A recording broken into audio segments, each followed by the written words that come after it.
She often wore red, the color of blood, love, and lust. She was often quiet, though when she was on stage, she would come alive, her voice a soft echo that carried out through an angel's heart. A bar in the middle of nowhere. Nobody came here, though I suppose they were missing out. Only a few people had the opportunity to witness such beauty. However, sometimes beauty was shades of red, and many people were colorblind. Though I did not mind, it gave me more chances to sit close and watch as the beaut swayed her hips and sang sweet nothings into my ears. Nothing else could quite compare.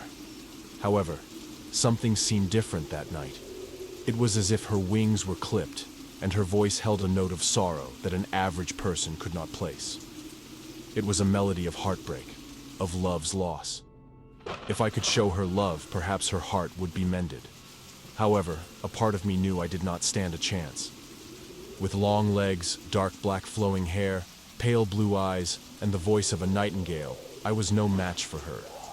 Nobody wanted an undiscovered poet struggling to get by with empty verses when they could have a rich man sweep them off their feet and give them the world.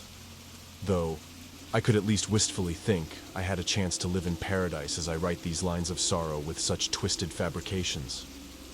The room went silent as Charmaine whispered her last note, my eyes growing wide as she lowered her gaze to meet mine. She smiled. My heart sank. What was going on? Never in a million years would I have guessed she would acknowledge me. Though it was nothing but a mere smile, I couldn't help but want more. I needed more.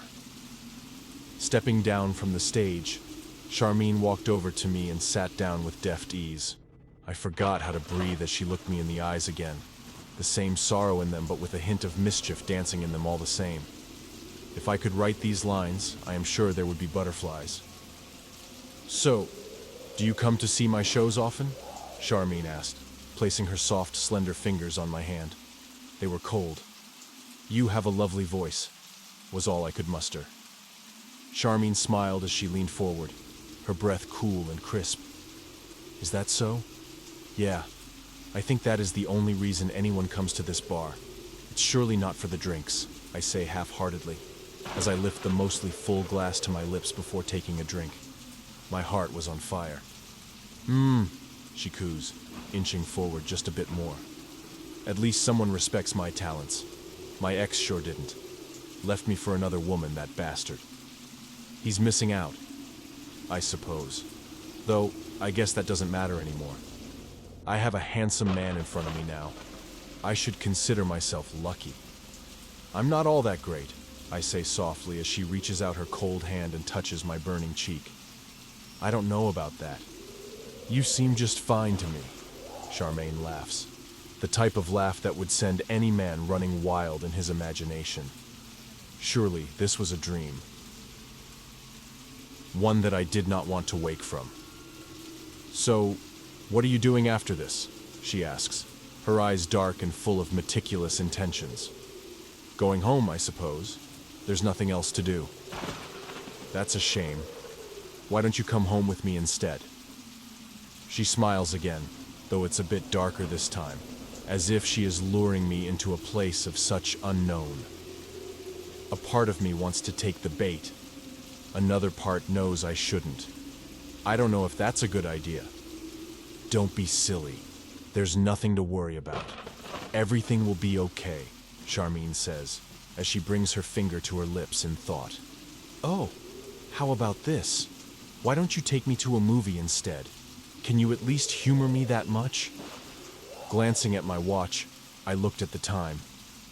Didn't the theater already close? It did. That sucks. Well, how about a walk instead? It would be nice to get some fresh air. Sure, why not? I say as I stand up, ignoring the fact that she was trying a little too hard to get time alone with me. Perfect.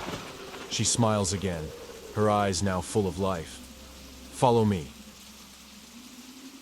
The moon shined dully in the sky as we walked down the pier. Charmaine was humming a soft melody as the waves crashed against the shore. Her voice was beautiful, but something about the dark undertones pierced my spine. It was as if her heart was breaking with every step, her voice calling out to the sea. It was haunting, distorted. However, I couldn't help but want to continue listening. Was this what it was like to be in love at first sight? I let out a laugh at the thought. There was no such thing as love at first sight, let alone love at all. Everything eventually led to sadness and destruction. Love was no different. Everything had to come to an end. It was only a matter of how or when. Suddenly, Charmaine's footsteps slowed as we came across a lone lighthouse shrouded in mist, the bitter air digging into my skin as we got closer. "Is there something the matter?" I asked, looking over at Charmaine, who had her hands behind her back and swayed on the balls of her feet. She looked back with a solemn smile, her hand grabbing mine as she pulled me towards the lighthouse, enthusiasm falling from her pale lips stained pink. "I want to show you something." "Like what?" "Well, you'll know when you find out, silly, this way," she says, as she drags me closer to the edge of the dock. "So, what am I looking for?" "Just listen," she says, bringing her finger to her lips. Suddenly, I heard singing off in the distance, my body going numb as I gazed at the sea.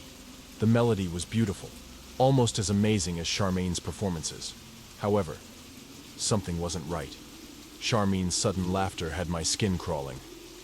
"Do you know why humans are so fascinating?" "Huh?"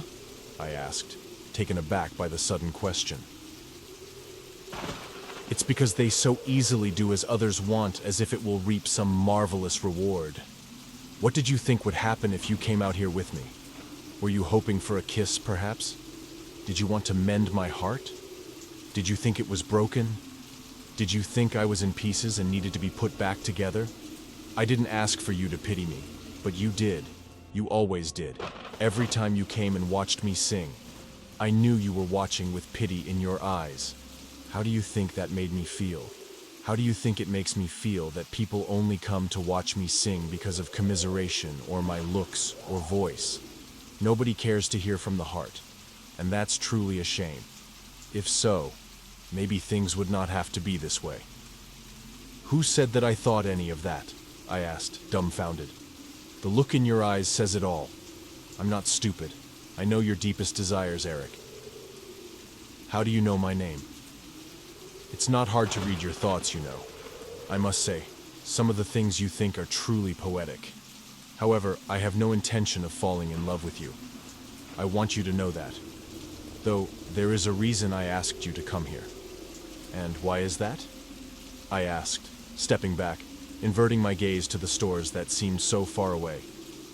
I wondered if there was any chance of escape. Charmaine's grin was wild, her voice coming out as a whisper.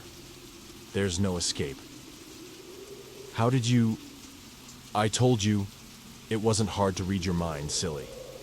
Why do you resist so much?"